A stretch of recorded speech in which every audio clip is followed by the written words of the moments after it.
জানলাম এই পৃথিবীতে পরিশ্রম করতেই হবে, পরিশ্রমের কোনো বিকল্প নেই। সফল হতে চাইলে কি করতে হবে? আওয়াজ করে বলবেন, কি করতে হবে? এবং ইসলাম এই পরিশ্রমকে উৎসাহিত করে, পরিশ্রমের মাধ্যমে যে ইনকাম এটাকে উৎসাহিত করে। বিষ্ণু ঈসা ইসলাম বলেন, মা আকালা আহাদুন তুআমান ক্বাত্তু খায়রান আইয়াকুলা মিন আমালি ইয়াদাই। মানুষ পরিশ্রম করে তার দুই হাত দিয়ে উপার্জন করে যে জীবিকা নির্বাহ করে, এর চেয়ে শ্রেষ্ঠ জীবিকা পৃথিবীতে আর নেই। আল্লাহু আকবার। আপনারা যারা কষ্ট করে ঘাম ঝরিয়ে উপার্জন করেন, এই পৃথিবীতে এর চেয়ে শ্রেষ্ঠ উপার্জন আর হতে পারে? পরিশ্রম করে ঘাম ঝরিয়ে আপনি যে রিজিক এর বন্দোবস্ত আপনার হয়, এই খাবারের চেয়ে শ্রেষ্ঠ খাবার পৃথিবীতে হতে পারে? এরপর বিষ্ণু ঈসা ইসলাম বললেন, ওয়া ইন্না নাবিয়াল্লাহি দাউদ আলাইহিস সালাম কানা ইয়াকুলু মিন আমালি ইয়াদিহি। আল্লাহর নবী দাউদ আলাইহিস সালাম তিনি নিজ হাতের উপার্জন থেকে খেতেন। সুবহানাল্লাহি বিহামদি। তিনি আর্মর বানাতেন, যুদ্ধাস্ত্র, তিনি বর্ম বানাতেন, নিজ হাতে বর্ম বানিয়ে যুদ্ধাস্ত্র বানিয়ে বিক্রি করে সেটা দিয়ে জীবিকা নির্বাহ করতেন। আল্লাহু আকবার। তাহলে পরিশ্রমের কোনো বিকল্প নেই, শ্রমের মাধ্যমে যে উপার্জন এটা শ্রেষ্ঠ উপার্জন। তাই শ্রমজীবী যারা আছেন মনক্ষুণ্ণ হবেন না, মন ছোট করবেন না। You are the superhero, you are the superhero, you are the remittance fighter of our country. এর জন্য রাস্তা দিয়ে যখন হাঁটবেন বুক ফুলিয়ে হাঁটবেন, আর বস্তা ভরে টাকা নিয়ে দেশে ফিরবেন, ঠিক কিনা বলেন? বুক ফুলিয়ে হাঁটতে হবে। এজন্য আমি আমার প্রিয় মাতৃভূমি বাংলাদেশের গভর্নমেন্টকে অনুরোধ করবো, আমাদের শ্রমজীবী ভাইদের যাতে সুবিধা হয় এই ব্যবস্থা আপনাদের করতে হবে। বিনীত অনুরোধ রাখবো।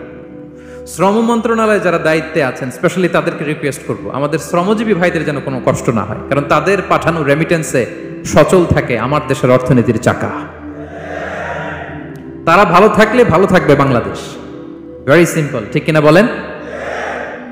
আমার যে ভাইটা পরিচ্ছন্নতা কর্মী, রাস্তা ক্লিন করে, এয়ারপোর্টে ওয়াশরুম ক্লিন করে, একজন পরিচ্ছন্নতা কর্মী তারও 20 থেকে 30 হাজার টাকা বাংলাদেশে ঢোকে প্রতি মাসে। আপনি চিন্তা করতে পারেন? হ্যাঁ, 6টা মাস যদি রেমিটেন্স বন্ধ হয়, শ্রীলঙ্কার চেয়েও খারাপ অবস্থায় বাংলাদেশে চলে যাবে। Just only 6 months.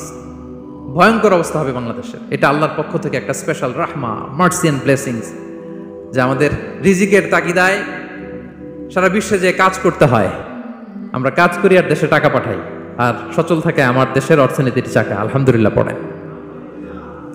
সো বাংলাদেশের গভর্নমেন্টকে আমি বিনীত অনুরোধ জানাবো, শ্রম মন্ত্রণালয়কে অনুরোধ জানাবো, এয়ারপোর্ট অথরিটিকে অনুরোধ জানাবো, আমার শ্রমজীবী ভাইদের সাথে ভালো আচরণ করুন, তাদের সাথে কোঅপারেট করুন। বিশেষ করে যতগুলো দূতাবাস আছে সারা বিশ্বে, বাংলাদেশের যে মিশনগুলো, দূতাবাসগুলো, আমার শ্রমজীবী ভাইদের যে কোনো কাজকে অগ্রাধিকার ভিত্তিতে আপনারা সার্ভিস দিন। এটা দিতেই হবে, ঠিক কিনা বলেন? তারা ভালো থাকলে ভালো থাকবে বাংলাদেশ। তো এই জন্য শ্রমের কোনো বিকল্প নাই। নিজ হাতে উপার্জিত অর্থ, নিজ হাতে উপার্জিত কামাই, এটা শ্রেষ্ঠ কামাই। তো আলহামদুলিল্লাহ আজকের অডিয়েন্সের মধ্যে শ্রমজীবী ভাইয়েরা বেশি। আলহামদুলিল্লাহ পড়েন। এটা আমাদের সৌভাগ্য। এই যে বাংলাদেশে এখন চাকরি নাই, চাকরির বাজার মন্দা, মাস্টার্স পাশ করে বেকার টোটো কোম্পানির ম্যানেজার, এরকম আছে না নাই? তার বিপরীতে আল্লাহ তাআলা আপনাদেরকে মালয়েশিয়া নিয়ে আসছে, প্রতি মাসে আপনি টাকা পাঠান। আলহামদুলিল্লাহ। আপনি বাংলাদেশের যে উন্নয়ন, বাংলাদেশের যে ডেভেলপমেন্ট, এই যে স্মার্ট বাংলাদেশ বলে বলে মন্ত্রীরা মুখে ফেনা তুলে ফেলে, এটার গর্বিত অংশীদার আপনি, ঠিক কিনা বলেন? আপনি গর্বিত অংশীদার। You are the contributor, you are the real contributor. আপনার অবদানে বাংলাদেশ আজকে সচল। আলহামদুলিল্লাহ। সো মন ছোট করার কোনো সুযোগ নেই।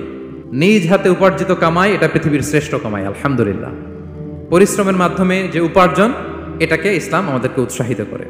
শুধু নামাজ, রোজা, জিকির এগুলো নিয়ে ইসলাম আমাদেরকে পড়ে থাকতে বলেনি। কোরআনিক অর্ডার হচ্ছে আপনার নামাজ শেষ, আপনি বেরিয়ে পড়বেন, কাজে বেরিয়ে যাবেন। ফাইদা কুদিয়াতিস সালাতু ফান্তাশিরু ফিল আরদি ওয়াবতাগু মিন ফাদলিল্লাহ। বিধানটা কার বলুন? আওয়াজ করে বলুন, বিধানটা কার? এটা কোরআনিক ভার্ডিক্ট, কোরআনের বিধান। নামাজ শেষ, গোল হয়ে বসে জিকির করতে বলা নাই আল্লাহ। আল্লাহ বলেছে ফান্তাশিরু ফিল আরদ ওয়াবতাগু মিন ফাদলিল্লাহ। জমিনে ছড়িয়ে পড়ো, আল্লাহর রিজিক তালাশ করো। নামাজ শেষ, বেরিয়ে যাবেন। কৃষক চলে যাবে মাঠে,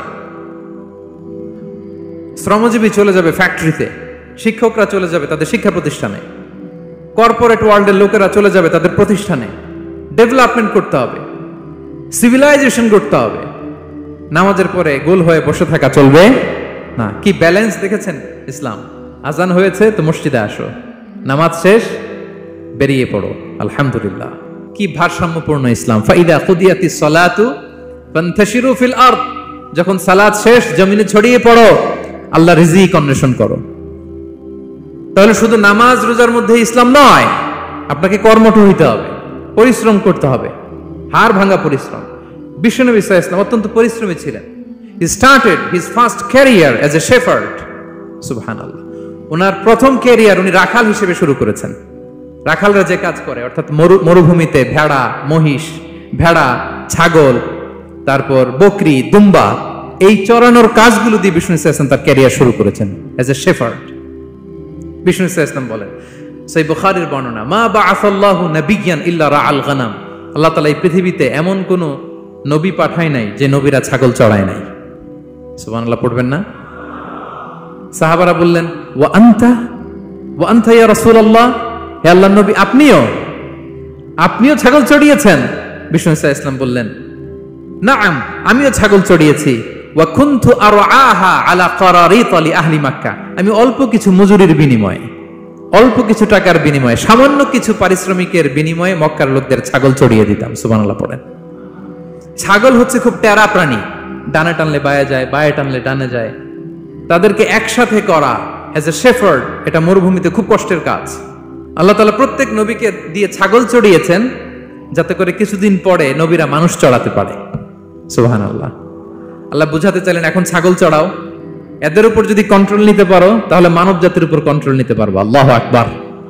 এজন্য প্রত্যেকটা নবীকে দিয়ে, সহিহ বুখারীর বর্ণনা, মা বাআসাল্লাহু নাবিয়্যান ইল্লা রাআল গানাম, আল্লাহ পৃথিবীতে এমন কোন নবী পাঠায় নাই যেই নবীকে দিয়ে আল্লাহ ছাগল চড়ায় নাই। তো বিষ্ণু সাল্লাল্লাহু আলাইহি ওয়াসাল্লাম ছাগল চড়িয়েছেন, অত্যন্ত সুঠাম দেহী ছিলেন, কর্মঠ ছিলেন। তার মানে বিষ্ণু সাল্লাল্লাহু আলাইহি ওয়াসাল্লামও পরিশ্রম করে উপার্জন করেছেন, ঠিক কিনা? ছাগল চড়াতেন, তার বিনিময়ে সামান্য কিছু পারিশ্রমিক নিতেন, মজুরি নিতেন, এতে লজ্জা নাই। এজন্য এই কথা দিয়ে শুরু করেছি যে কাজে লজ্জা নেই। এই তো বিষ্ণু সাল্লাল্লাহু আলাইহি ওয়াসাল্লামের ক্যারিয়ার গেল।